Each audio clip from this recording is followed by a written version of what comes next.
SBI fraud కేసులో నేరస్తుడు చలపతిరావును CBI arrest చేసింది. బ్యాంకును మోసం చేసి బాబా అవతారం ఎత్తాడు నిందితుడు చలపతిరావు. రాజస్థాన్లో విదితామానంద తీర్థస్వామిగా చలామణి అవుతున్నట్లు గుర్తించారు. 2004 నుండి కనిపించకుండా పారిపోయిన చలపతి 2011లో చలపతిరావు చనిపోయినట్లుగా భార్య కోర్టులో పిటిషన్ వేసింది. తన భర్త పేరు మీద ఉన్న ఆస్తులు మొత్తం తన పేరు మీద బదిలీ చేయాలని పిటిషన్లో పేర్కొన్నారు. ఈ పిటిషన్పై విచారణను ప్రారంభించిన సీబీఐ అధికారులు కాంటాక్ట్ నంబర్, లొకేషన్ ఆధారంగా చలపతిరావు బాబాగా చలామణి అవుతున్నట్లు గుర్తించారు. తమిళనాడులోని ఓ గ్రామంలో చలపతిని అరెస్టు చేశారు. మరింత సమాచారం మా ప్రతినిధి సాయికిరణ్ అందిస్తారు.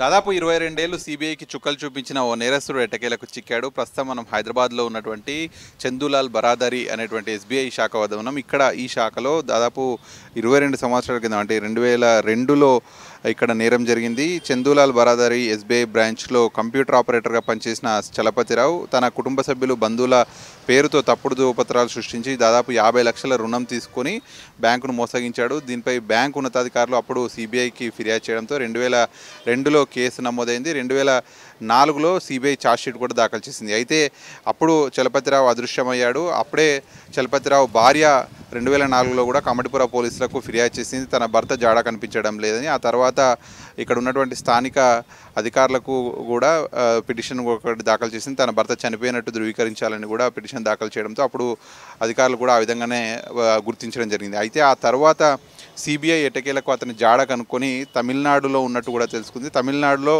ఇక్కడ ఉన్నటువంటి మొదటి భార్యను వదిలేసి ఇంకొక మహిళను వివాహం చేసుకొని అక్కడ మరో అవతారం ఎత్తాడు. అక్కడ ఒక ఏదైతే బ్యాంకులో కలెక్షన్ ఏజెంట్గా కూడా పని ప్రారంభించాడు. ఆ తర్వాత సీబీఐ అతని జాడ తెలుసుకుంటుందని చెప్పి కూడా తెలుసుకున్నటువంటి అతను మళ్ళీ అక్కడ తమిళనాడు నుంచి భోపాల్ కూడా లోన్ రికవరీ ఏజెంట్గా వెళ్ళిపోయాడు. ఆ తర్వాత మళ్ళీ ఓ పాఠశాలలో పనిచేసేందుకు మకం మార్చాడు. సీబీఐ తన జాడ పసిగట్టిందని తెలుసుకొని ఔరంగాబాద్లోని వెరుల్ గ్రామంలో ఆశ్రమంలో స్వామి విదితాత్మానంద తీర్థగా కూడా తన పేరును మార్చుకొని మళ్ళీ అక్కడ సెటిల్ అయ్యాడు. అక్కడ ఒక కొత్త ఆధార్ కార్డును తీసుకున్నాడు. 2021లో ఆశ్రమం నుంచి 70 లక్షలు కొట్టేసి అక్కడి నుంచి పారిపోయాడు. అక్కడి నుంచి రాజస్థాన్లోని భరత్పూర్కు మకం మార్చాడు. అక్కడి నుంచి విదితాత్మానంద తీర్థగా కొనసాగుతూ ఒక శిష్యురాల్ని తీసుకొని తమిళనాడులోని తిరునల్వేలి ప్రాంతానికి మకం మార్చాడు.